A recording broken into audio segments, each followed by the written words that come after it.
नमस्ते दोस्तों, life is a gift में आपका हार्दिक स्वागत है। महाराष्ट्र के सांस्कृतिक जीवन के पारमार्थिक क्षेत्र के न भूतो न भविष्यति ऐसा बेजोड़ व्यक्तिमत्व एवं अलौकिक चरित्र अर्थात संत ज्ञानेश्वर। समाज के सभी स्तर के लोगों ने जिस व्यक्तिमत्व को अपने मन मंदिर में एक अटल श्रद्धा स्थान के रूप में रखा है तथा जो श्रद्धा स्थान आगामी असंख्य पीढ़ियों तक स्थायी रूप से अटल एवं उच्च स्थान पर रहने वाला है, ऐसा एक मेवाद्वितीय व्यक्तिमत्व अर्थात संत ज्ञानेश्वर।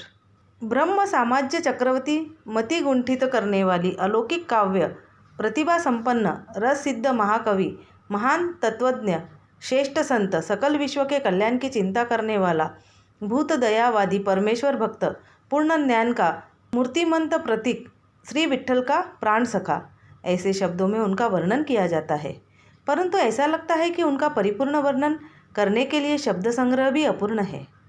संत चोखामेला आगे दिए गए शब्दों में उन्हें वंदन करते हैं। प्राण सखा इस अत्यंत बिरले मतलब कि अलग सुंदर एवं संपर्क शब्द का उपयोग संत ज्ञानेश्वर के लिए किया है। रुचि नाम श्रीमंता गेहे योगा भ्रष्टो भिजायते भगवद गीता का 6.41 ऐसे पवित्र कुल में उनका जन्म आपेगांव में 13वें शतक में श्रावण कृष्ण अष्टमी की मध्यरात्रि में शके 1197 को हुआ।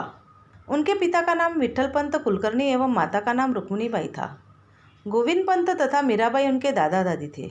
निवृत्तिनाथ संत ज्ञानेश्वर के अग्रज बंधु थे। निवृत्तिनाथ सोपान तथा मुक्ताबाई ये उनके भाई बहन थे।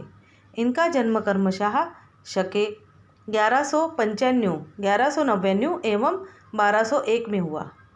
कुछ अभ्यासकों के अनुसार निवृत्तिनाथ, ज्ञानदेव सोपान तथा मुक्ताबाई इन सभी का जन्म आळंदी में ही शके 1190, 93, 96 और 99 इस अनुक्रम में हुआ। आपेगांव यह औरंगाबाद जिले में पैठन के पास गोदावरी नदी के किनारे बसा हुआ एक छोटा सा गांव है। श्री विट्ठल पंत मूलतः विरक्त थे। उन्होंने संन्यास लेने के उपरांत गुरु की आज्ञानुसार पुनः गृहस्थाश्रम में प्रवेश किया। उनकी 4 संतानें हुई, श्री निवृत्तिनाथ, ज्ञानदेव सोपान एवं मुक्ताबाई, ऐसे उनके नाम थे। विट्ठल पंत तीर्थयात्रा करते करते श्री क्षेत्र आनंदी में आकर रहने लगे तथा वहीं स्थायिक हो गए। अलकापुरी यानी कि आनंदी यह सिद्धपीठ था। उस काल में सन्यासी के बच्चे जानकर सर्व समाज इन चारों भाइयों बहनों का उपवास करता था। परितक्व ब्राह्मण के रूप में उन्हें समय बिताना पड़ा। संत ज्ञानेश्वर जी के माता पिता ने देहांत प्रायश्चित लिया। श्री निवृत्तिनाथ ही संत ज्ञानेश्वर के सद्गुरु थे। उन्होंने नेवासा क्षेत्र में अपने सद्गुरु के कृपा आशीर्वाद से भगवद गीता पर प्रख्यात सारांश ग्रंथ लिखा। इस ग्रंथ को ज्ञानेश्वरी या भावार्थ दीपिका कहते हैं। संत ज्ञानेश्वर ने ज्ञानेश्वरी के माध्यम से संस्कृत भाषा का ज्ञान प्राकृत भाषा में प्रस्तुत किया। ऐसा कहकर उन्होंने मराठी भाषा का अभिमान, मराठी की महत्ता व्यक्त की है। यह ज्ञानेश्वरी सभी वर्ग के लोगों को मोहित करती है। पसायदान यह विश्व कल्याण की प्रार्थना यानी संत ज्ञानेश्वर के वैश्विक सद्भावना का उसी प्रकार प्रतिभा का साक्षात्कार है। कर्मयोग, ज्ञान योग व भक्ति योग बतलाने वाले ग्रंथराज ज्ञानेश्वरी में लगभग 9000 पद है। ऐसा माना जाता है कि यह ग्रंथ ईस्वी सन 1290 में लिखा गया। चांगदेव पाशेष्ठी इस ग्रंथ द्वारा उन्होंने चांगदेव का गर्वहरण कर उन्हें उपदेश किया।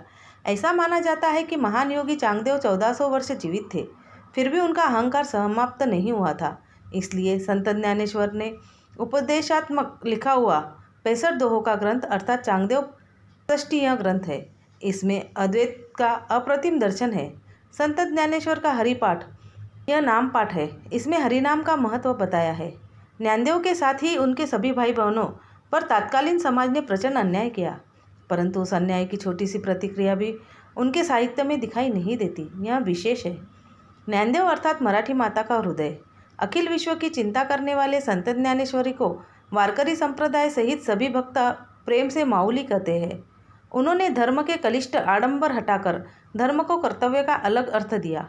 वाङ्मय निर्मिति के साथ ही उन्होंने आध्यात्मिक लोकतंत्र का बीज बोने का यशस्वी प्रयत्न चंद्रभागा के तट पर किया है।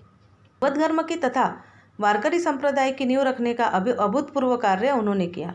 संत नामदेव, संत गोरोबा कुंभार, संत सावतामाळी, संत नरहरी सोनार, संत चोखामेळा इन समकालीन देदीप्यमान संतों का अनौपचारिक नेतृत्व करते हुए संत ज्ञानेश्वर ने अध्यात्म के क्षेत्र में समानता प्रस्थापित करने का प्रयत्न किया।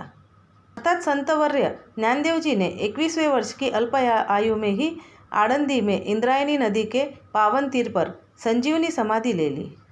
ज्ञान सूर्य के अस्त होने के उपरांत 1 वर्ष के भीतर ही निवृत्ति, सोपान तथा मुक्ताबाई इन भाई बहनों ने भी अपनी इहलोक की यात्रा समाप्त की।